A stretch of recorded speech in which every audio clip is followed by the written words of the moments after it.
Hello વિદ્યાર્થી મિત્રો, ધોરણ 9 વિષય સામાજિક વિજ્ઞાન પાઠ 14 ભારત સ્થાન ભૂસ્તરીય રચના અને પૃષ્ઠ 2.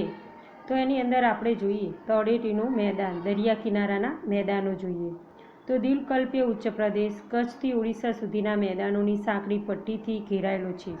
તો દ્વીપકલ્પીય ઉચ્ચ પ્રદેશ છે તે કચ્છથી ઓડિશા સુધીના મેદાનોની સાંકડી પટ્ટીથી ઘેરાયેલો છે. તે પશ્ચિમ તથા પૂર્વના તળેટી મેદાનોમાં વહેંચવામાં આવે છે. તો જે દ્વીપકલ્પીય ઉચ્ચ પ્રદેશ છે તો ભારતને કચ્છથી શરૂ કરીને ઓડિશા પૂર્વ અને પશ્ચિમ તળેટી મેદાનોમાં વહેંચાયેલું જોવા મળે છે. પશ્ચિમનું તળેટી મેદાન ગુજરાતથી કેરળ સુધીનું ફેલાયેલું છે. તો પશ્ચિમનું તળેટી મેદાન ગુજરાતથી કેરળ સુધીનું જોવા મળે છે. ગુજરાતને બાદ કરતાં તે મોટા ભાગે સાંકડું મેદાન છે. તે ઘણું જ અસમાન અને ઉબડ-ખાબડ છે. ગોવાથી દક્ષિણનો તેને મલબાર તટ કહેવામાં આવે છે.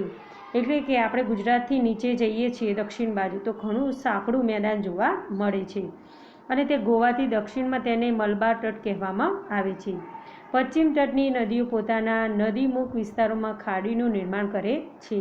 તો જે પશ્ચિમની નદીઓ છે તે મુખ વિસ્તાર ખાડીઓનું નિર્માણ કરે છે. મોટાભાગની ખાડીઓ નદીના પાણી હેઠળ ડૂબી ગયેલી જોવા મળે છે. જે નદી છે તેનું પાણી ખીણોની અંદર જોવા મળે છે જે સમુદ્ર તટના ઉંચકવાથી બનેલી છે. મત્સ્ય પ્રવૃત્તિના વિકાસ યોગ્ય સંજોગો પેદા થાય છે. તો આની અંદર મત્સ્ય પ્રવૃત્તિ એટલે કે માછલીનો ઉછેર થાય છે. પશ્ચિમ તટે અનેક ઉત્તમ કુદરતી બંદરો આવેલા છે જેમાં મુંબઈ તથા માર્ગોવાનો સમાવેશ થાય છે. તો પશ્ચિમ તટે કેટલાક બંદરો જોવા મળે છે. મુંબઈ માર્ગોવાનો સમાવેશ થાય છે. દક્ષિણમાં કેરળના તટ પર પેયજળ જોવા મળે છે. તેને સ્થાનિક ભાષામાં કાયલ કહેવામાં આવે છે. પૂર્વનું તળેટી મેદાન પશ્ચિમના તળેટી મેદાન કરતાં પ્રમાણમાં વધારે પહોળું છે.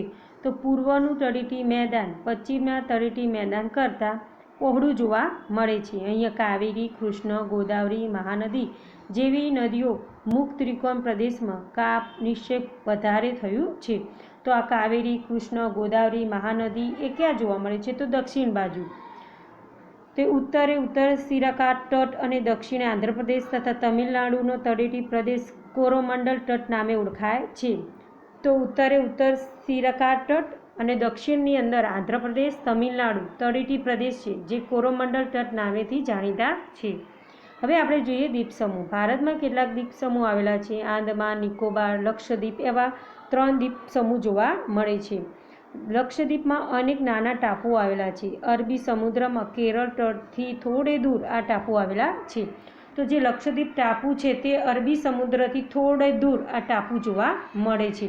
તેનો આકાર ઘોડાની નાળ જેવો જોવા મળે છે. આ પ્રકારના પરવાવાળા દ્વીપો એટલે એટોલ કહેવામાં આવે છે. તો પરવાવાળા દ્વીપોને શું કહેવામાં આવે છે? એટોલ કહેવામાં આવે છે. અન્ય દ્વીપ સમૂહ બંગાળાની ખાડીમાં આવેલા આંદામાન નિકોબારનો સમાવેશ થાય છે. અહીંયા ટાપુઓની સંખ્યા ઘણી છે પણ ભારતના કિનારાથી દૂર આવેલી છે. ત્યાં પર્વતોની હાડમાળા છે. એમાં કેટલાક ટાપુ જ્વાળામુખીની પ્રક્રિયાથી બન્યા છે. આ ટાપુઓ 350 કિમીના વિસ્તારમાં પથરાયેલા છે. તે વ્યૂહાત્મક મહત્વ વિશેષ જોવા મળે છે. તો આટલું જાણો. આંદામાન નિકોબાર દ્વીપ સમૂહમાં આવેલા બેરન એક માત્ર ભારતનો સક્રિય જ્વાળામુખી છે. જ્યારે તેની નજીકમાં જ સુષુપ્ત જ્વાળામુખી તરીકે નારકોંડમનું સ્થાન જોવા મળે છે. તો આમ ભારતમાં ભૂપૃષ્ઠમાં વૈવિધ્યતા જોવા મળે છે. દરેક ભાગે પોતાની આગવી વિશેષતા છે છતાં બધા વિભાગો એકબીજા સાથે જોડાયેલા છે. તેની સમુદ્રમાં તે બધાનો ફાળો મહત્ત્વનો છે, અગત્યનો છે. વન સંસાધન માટે ઉપયોગી છે. ઉત્તર ફળદ્રુપ કાપના મેદાનો એટલે અનાજનો ભંડાર કહેવામાં આવે છે. તો ઉત્તર બાજુ આપણે નદીઓનું પ્રમાણ વધારે છે એટલે તેને અનાજનો કોઠાર કહેવામાં આવે છે. દક્ષિણ ભારતમાં ઉચ્ચ પ્રદેશ અને વિવિધ ખનિજ સંસાધનની સમૃદ્ધ છે. તો આપણે દક્ષિણની અંદર ઉચ્ચ પ્રદેશો છે અને ખનિજો સૌથી વધારે છે એટલે તે સંસાધનો સમૃદ્ધ છે. એના થકી દેશમાં ઔદ્યોગિક વિકાસને વેગ મળે છે. ઉત્તરનો પર્વતીય વિપુલ જળરાશિ ધરાવતી નદીઓ ઉદ્ભવ સ્થાન તરીકે વન સંસાધન વૈવિધ્ય માટે જાણીતો જોવા મળે છે. ખડક એક કે તેથી વધુ ખનિજોના બનાવેલા સંગઠિત પદાર્થને ખડક તરીકે ઓળખવામાં આવે છે. તો ખડક કોને કહેવાય? એકથી વધુ ખનિજોના બનેલા સંગઠિત પદાર્થને ખડક કહેવામાં આવે છે. ખડક નક્કર હોઈ શકે અને મૃદુ પણ હોઈ શકે. છિદ્રાળુ, અછિદ્રાળુ, વજનમાં ભારે, હલકા પણ હોઈ શકે. વિવિધ પ્રક્રિયાઓને કારણે જુદા જુદા પ્રકારના ખડકોનું નિર્માણ થયું છે. નિર્માણની પ્રક્રિયા આધારે ખડકોને 3 વિભાગમાં વહેંચવામાં આવે છે: આગનેત, પ્રસ્તર અને રૂપાંતરિત. તો આપણે આગનેત જોઈએ, આંતરિક અને અંદર અને બાહ્ય એટલે બહાર. બાહ્ય આપણે જોઈએ તો જ્વાળામુખી વિસ્ફોટન જોવા મળે છે. આંતરિક એટલે અંતસ્થ અને મધ્યસ્થ. હવે પ્રસ્તર ખડક જોઈએ. ખડક પદાર્થ નિર્મિત, રાસાયણિક પદાર્થ નિર્મિત અને સેન્દ્રિય પદાર્થ નિર્મિત. તો ખડક પદાર્થ નિર્મિત એની અંદર રેતીના ખડકો, માટીના અને કોલગમેટ જોવા મળે છે. રાસાયણિક પદાર્થ નિર્મિત એની અંદર છે નહીં. સેન્દ્રિય પદાર્થ નિર્મિતની અંદર જોઈએ ચૂનાના ખડક અને કાર્બનયુક્ત જોવા મળે છે. રૂપાંતરિત ખડક એટલે સ્થાનિક રૂપાંતરી અને પ્રાદેશિક રૂપાંતરી જોવા મળે છે. હવે આપણે જોઈએ આગનેત ખડકો. આ ખડકોની રચના પૃથ્વીના પેટાળમાં એટલે નીચે હોય છે, જમીનની અંદર રહેલી પ્રચંડ ગરમીની કારણભૂત હોય છે. તો જમીનની અંદર ગરમીનું પ્રમાણ સૌથી વધારે જોવા મળે. ભૂગર્ભમાં ગરમીના આ પ્રચંડ પ્રમાણને લીધે પૃથ્વીનું પેટાળ હંમેશા ધીધકતું રહે છે, હલનચલન થતું રહે છે. આથી અહીંયા રચેલા પદાર્થો અર્ધપ્રવાહી સ્થિતિમાં હોય છે. તે પદાર્થને મેગ્મા કહે છે. સમાંતરે આ મેગ્મા ઠંડો પડે ત્યારે તે ખડકો રચાય છે. આ ખડકો ગરમીની અસરથી બને છે, તેથી તેને આગનેત અને અગ્નિકૃત ખડકો કહે છે. પૃથ્વીના ભૂસ્તરીય નિર્માણમાં આવા ખડકો સૌ પ્રથમ નિર્માણ પામે, તેથી તે પ્રાથમિક અથવા આર્ત ખડકો કહેવાય છે.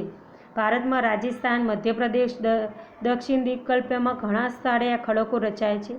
આગનેત ખડકો સૌથી વધુ નક્કર હોય છે. ગ્રેનાઇટ, અંતસ્ત્ર પ્રકારના ખડકો જાણીતું દ્રષ્ટાંત છે. બેલસ્ટાટ પણ આ ખડકો જોવા મળે છે. તો આગનેત ખડકો એ કયા રાજ્યમાં જોવા મળે છે? તો તે રાજસ્થાન, મધ્યપ્રદેશ, દક્ષિણ દ્વીપકલ્પમાં જોવા મળે છે. હવે આપણે જોઈએ પ્રસ્તર ખડકો. પાણી તથા અન્ય બળોની સંયુક્ત અસરને આગનેત ખડકો તૂટે છે અને તૂટેલા ખડક પદાર્થનું જળમાં નિક્ષેપણ થયું રહે છે. તેના સ્તરને રચાય છે. તો પાણીના બળોથી એની સંયુક્ત અસરો આગનેત તૂટે છે અને એ પદાર્થ જળની અંદર નિક્ષેપથી થતું રહે છે. ખડક પદાર્થો અથવા ખડક બોજનું વિવિધ સ્તરમાં નિક્ષેપણ થાય છે. સર્વપ્રથમ રચાયેલા અને સૌથી નીચે રહેલા સ્તર ઉપર તેની ઉપર બનેલા સ્તરોનું વજન તેને લીધે નીચેના સ્તર દબાય છે અને તે કાળક્રમે તેમાંથી સ્તર રચના ધરાવતા ખડકો તૈયાર થાય છે. તેથી આવા ખડકોને પ્રસ્તર ખડકો કહેવાય છે, જેના ઉદાહરણ છે ચિરોડી, ચૂનાના ખડક, કોલસો એ પ્રસ્તર ખડકો છે. તો આ એના ઉદાહરણો છે. બિહાર, ઝારખંડ વગેરે રાજ્યોમાંથી કોલસો અને ચિરોડી મળી આવે છે. તો ચિરોડીનું સૌથી વધારે કયા પ્રમાણ છે? તો ઝારખંડ અને બિહાર રાજ્યમાં જોવા મળે છે. રૂપાંતરિત ખડકો. કેટલીક વિશિષ્ટ પરિસ્થિતિમાં મૂળ ખડકોનું સ્વરૂપ, બંધારણ, ગુણધર્મો રૂપાંતરિત થાય છે. હકીકતમાં તેનું તાપમાન અને ખડક સ્તરોનું વજન, દબાણ આ બે મુખ્ય પરિબળોની સંયુક્ત અસરને લીધે આગનેત અને પ્રસ્તર ખડકો તદ્દન નવું સ્વરૂપ ધારણ કરે છે. આ રીતે નવા ખડક રચાતા ખડકોને રૂપાંતરિત ખડક કહે છે. તો આ જે ખડકો છે રાજસ્થાનમાંથી મળી આવતા આરસપહારના માર્બર અને કવાટરજાઇટ તેના ઉત્તમ ઉદાહરણ છે. તો રૂપાંતરિત ખડકો ક્યાં મળી આવે છે? તો રાજસ્થાનમાંથી. ખનિજો આપણે જોઈએ. કુદરતી કાર્બનિક અને અકાર્બનિક ક્રિયાઓથી તૈયાર થતા અમુક ચોક્કસ રાસાયણિક બંધારણ ધરાવતા પદાર્થોને ખનિજ તરીકે ઓળખવામાં આવે છે. તો ખનિજ એ કાર્બનિક અને અકાર્બનિક ક્રિયાથી તૈયાર થાય છે. ખનિજો પૃથ્વીની સપાટી કે પેટાળમાં, પૃથ્વીની ઉપરની સપાટી એટલે જમીનની ઉપર કે અથવા જમીનની નીચે ઘન, પ્રવાહી અને વાયુ સ્વરૂપે જોવા મળે છે. ખનિજો પૃથ્વીની સપાટીને ભૂસ્તરીય રચના પર આધાર રાખે છે. લોખંડ, તાંબુ, જસત, સોનું, ચાંદી વગેરે ખનિજો આગનેત ખડકો મળે છે, જે આપણે આગળ ઉપર જોઈ ગયા. કોલસો, ખનિજ તેલ, કુદરતી વાયુ તે પ્રસ્તર ખડકોમાંથી પ્રાપ્ત થાય છે. જ્યારે સ્લેટ, આરસપહાર, હીરા વગેરે રૂપાંતરિત ખડકોમાંથી મળે છે. તો આપણે ખનિજોનું વર્ગીકરણ જોઈએ. આપણા રોજિંદા વ્યવહારોમાં લગભગ 200 જેટલા ખનિજોનો ઉપયોગ સીધી અને આડકતરી રીતે કરીએ છીએ. ખનિજોનું સર્વમાન્ય વર્ગીકરણ શક્ય નથી, પણ તેમનું સામાન્ય વર્ગીકરણ નીચે પ્રમાણે કરી શકાય. ધાતુમય ખનિજો કઈ છે? તો કિંમતી ધાતુમય સોનું, ચાંદી, પ્લેટિનિયમ. હલકી ધાતુમય ખનિજ મેગ્નેશિયમ, બોક્સાઇટ, ટિટાનિયમ. સામાન્ય ઉપયોગમાં લઈએ તો તે ખનિજો છે લોખંડ, તાંબુ, સીસુ, જસત, ક્લાય, નિકલ. હવે મિશ્ર ધાતુ રૂપે વપરાતી ખનિજો ક્રોમિયમ, મેગ્નેશિયમ, ટંગસ્ટન, વેડિયમ વગેરે. હવે અધાતુમય ખનિજો જોઈએ. ચૂનાના ખડકો, ચોક, એસ્ટ્રોબેસ્ટોક્સ, બરક અને ફ્લોરસ્પ્રા, જીપ્સમ, ચિરોડી, સલ્ફર, હીરા વગેરે અધાતુમય ખનિજો છે. હવે આપણે સંચાલન શક્તિ માટે ઉપયોગમાં લેવાતા ખનિજો જોઈએ. કોલસો, ખનિજ તેલ, કુદરતી વાયુ, યુરેનિયમ, થોરિયમ વગેરે છે તે આપણે સંચાલન શક્તિ માટે ખનિજોનો ઉપયોગ કરીએ છીએ.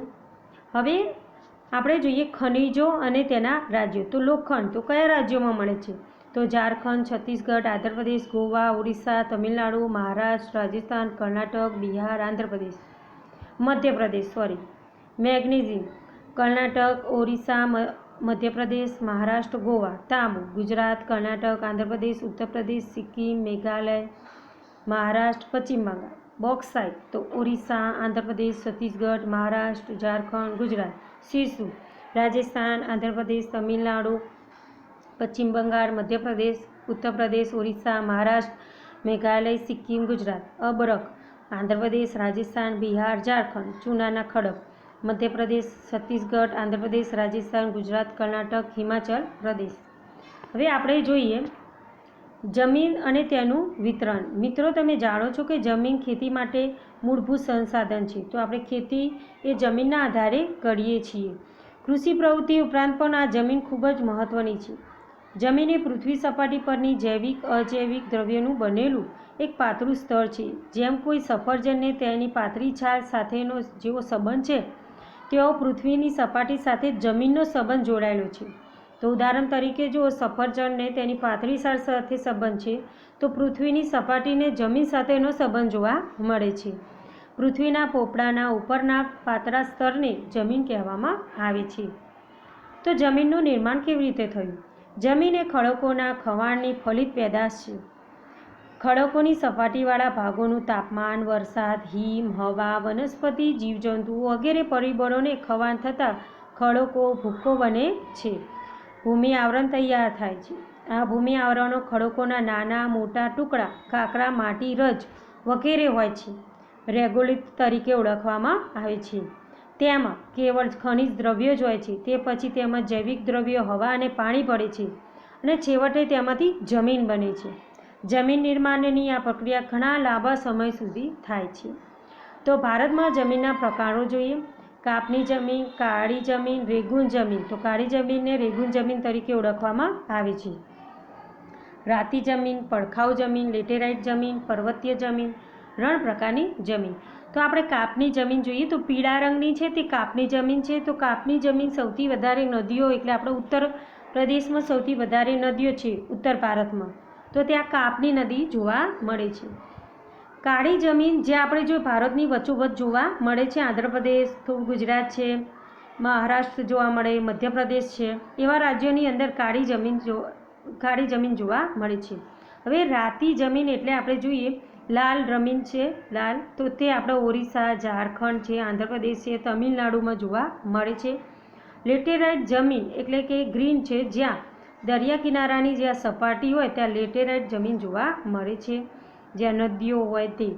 પર્વતીય જમીન એટલે આપણે જો પર્વતીય એટલે અરુણાચલ પ્રદેશ ઉપર અને જમ્મુ કાશ્મીર ત્યાં આ જમીન જોવા મળે છે પર્વતીય. રણ પ્રકારની જમીન માત્ર રાજસ્થાનમાં જોવા મળે છે, જે બ્લ્યુમાં છે. હવે આપણે જોઈએ જમીનના પ્રકારની અંદર પહેલી કાપની જમીન. તો કાપની જમીનના બે પેટા પ્રકાર છે, ખદર અને બાગર. નદીઓના નિક્ષેપણથી તૈયાર થતાં નવા કાપની જમીનને ખદર તરીકે ઓળખવામાં આવે છે. જ્યાં નદીઓને નિક્ષેપોથી તૈયાર થતી નવા કાપની જમીનને તેને ખદર તરીકે ઓળખાય છે. પૂરના મેદાનોની બનેલી આ જમીનનો મુખ્યત્વે નદીઓની નજીકના ક્ષેત્રોમાં જ જોવા મળે. તે પ્રમાણમાં રેતાળ હોય છે. જ્યારે નદીઓ ખીણને ઉપવાસમાં આવેલી એટલે ઉપર, જ્યારે નદી ઉપરથી નીચે ઘસી આવે છે, એકંદરે જૂનો કાપ ધરાવતી જમીન બાગર તરીકે ઓળખવામાં આવે છે. ચીકણી એ ઘેરા રંગની જોવા મળે છે, જે જૂની જમીન કહેવાય. કાપની જમીન દેશના ઘણા મોટા હિસ્સામાં જોવા મળે છે, જ્યાં નદીઓ સૌથી વધારે હોય ત્યાં. આ જમીનની ફળદ્રુપતા જુદા જુદા સ્થળોએ ભિન્ન ભિન્ન જોવા મળે છે, એક સમાન હોતું નથી, પરંતુ સામાન્ય રીતે આ જમીન ઘણી જ ઉપજાઉ હોય છે. પંજાબ, ઉત્તર પ્રદેશ, બિહાર, પશ્ચિમ બંગાળ વગેરે રાજ્યોમાં આ પ્રકારની જમીન જોવા મળે છે. હવે આપણે જોઈએ કાળી જમીન. આ મુખ્યત્વે જમીન મહારાષ્ટ્ર, પશ્ચિમ મધ્યપ્રદેશ, ગુજરાત, કર્ણાટક, આંધ્રપ્રદેશ, તેલંગાણા, તમિલનાડુમાં જોવા મળે છે. કાળી જમીન. કાળી જમીન દીર્ઘકલ્પીય ઉચ્ચ પ્રદેશની ભેટ છે. આ જમીન ચીકણી, કસવાળી હોય છે. તે લાંબા સમય સુધી ભેજને સંગ્રહી રાખે છે, ભેજને સંગ્રહવાની ક્ષમતા ધરાવે છે. આ જમીન રૂપાંતરિત ખડકો દ્વારા તૈયાર થયેલી છે. આ જમીનની અંદર કપાસના પાક માટે વધુ અનુકૂળ છે, ત્યાંથી તો તે કપાસવાળી કાળી જમીન તરીકે ઓળખવામાં આવે છે. આ જમીનને રેગુન નામે પણ ઓળખવામાં આવે છે. હવે આપણે જોઈએ રાતી જમીન. આગ્નેય રૂપાંતર ખડકો ધરાવતા ક્ષેત્રોને રાતી જમીન આવેલી છે. લોહ તત્વ અન્ય સેન્દ્રિય તત્વોને લીધે આ જમીનનો રંગ રાતો દેખાય છે. આ જમીન પ્રમાણમાં છિદ્રાળુ અને ઉપજાઉ હોય છે. ગોવા, તમિલનાડુ, કર્ણાટક, આંધ્રપ્રદેશ, ઓડિશા, ઝારખંડ કેટલાક ભાગોમાં રાતી જમીન જોવા મળે છે. હવે આપણે જોઈએ પડખાઉ જમીન, લેટેરાઇટ જમીન. વધુ વરસાદને કારણે તીવ્ર ધોવાણના પરિણામ સ્વરૂપે પડખાઉ જમીન તૈયાર થાય છે. વધુ વરસાદને કારણે તો પડખાઉ અને લેટેરાઇટ જમીન ક્યારે તૈયાર થાય છે? તો વધુ વરસાદના કારણે. તો વરસાદને કારણે જમીનના ઉપરના સ્તરમાંથી પોષક તત્વો ધોવાઈને નીચેના સ્તરમાં ઉતરે છે. તો વધુ વરસાદને કારણે જમીનનો જે સ્તર હોય છે અને તેના પોષક તત્વો ધોવાઈને નીચે ઘસી આવે છે, અને જ્યારે જૈવિક દ્રવ્યોનું પ્રમાણ ઓછું હોવાથી આ જમીન ઓછી ફળદ્રુપ ધરાવે છે. આથી લાલ રેતીના થરોમાં લોહ અને એલ્યુમિનિયમ તત્વ હોય છે, કારણ કે તે નીચે પડી જાય છે. આ પથ્થરોના ધોવાણથી અહીંયા જમીન રાતા રંગની હોય છે. આવી જમીન દખ્ખણ પહાડી પ્રદેશો, કર્ણાટક, કેરળ, ઓડિશા, પૂર્વોત્તરના કેટલાક ભાગોમાં જોવા મળે છે. પર્વતીય જમીન. જંગલોને કારણે જૈવિક દ્રવ્યોનું પ્રમાણ વધારે હોય છે, જો કે અલગ અલગ સ્તરોએ તે ભિન્નતા પણ ધરાવે છે. શિવાલય પર્વતશ્રેણી પણ આ જમીન ઓછી કસવાળી પરિપક્વ જણાય છે. આવી જમીન રેતાળ, છિદ્રાળુ જૈવિક દ્રવ્યોના આભાસવાળી જોવા મળે છે. આવી જમીન દેશના પર્વતીય વિસ્તારોમાં જ જોવા મળે છે, જ્યાં પર્વતો સૌથી વધારે હોય. તો મેઘાલય, અરુણાચલ પ્રદેશ, પૂર્વ પર્વતીય શ્રેણી, ઉત્તરાખંડ, ઉત્તર બાજુ જોઈએ હિમાચલ પ્રદેશ, જમ્મુ કાશ્મીર રાજ્યોમાં આવી જમીન જોવા મળે છે. હવે રણ પ્રકારની જમીન. આ જમીન સુપ્ત અસુપ્ત વિસ્તારોમાં ભારતના મુખ્યત્વે ગુજરાત, રાજસ્થાન, પંજાબ, હરિયાણા વિસ્તારોમાં વિસ્તૃત ક્ષેત્રોના મુખ્યત્વે આ જમીન જોવા મળે છે. ક્ષારકણોની અધિકતા અને જૈવિક પદાર્થોની ઓછા જોવા મળે છે. સિંચાઈની સગવડથી આ જમીનમાં ખેતી શક્ય બને છે, જો સિંચાઈની સગવડ હોય તો. આમ આબોહવા ભૂપૃષ્ઠમાં વૈવિધ્યને કારણે દેશની જમીનમાં ઘણી વિવિધતા જોવા મળે છે. તો વિદ્યાર્થી મિત્રો, તમારે સ્વાધ્યાયની અંદર પ્રશ્ન નંબર 1 ટૂંકમાં ઉત્તર આપો. સંકલ્પો લખવાની. પ્રશ્ન નંબર 3 મુદ્દાસર તમારે પહેલો અને ત્રીજો લખવાનો, અને વિકલ્પો પસંદ કરો એ લખવાના રહેશે.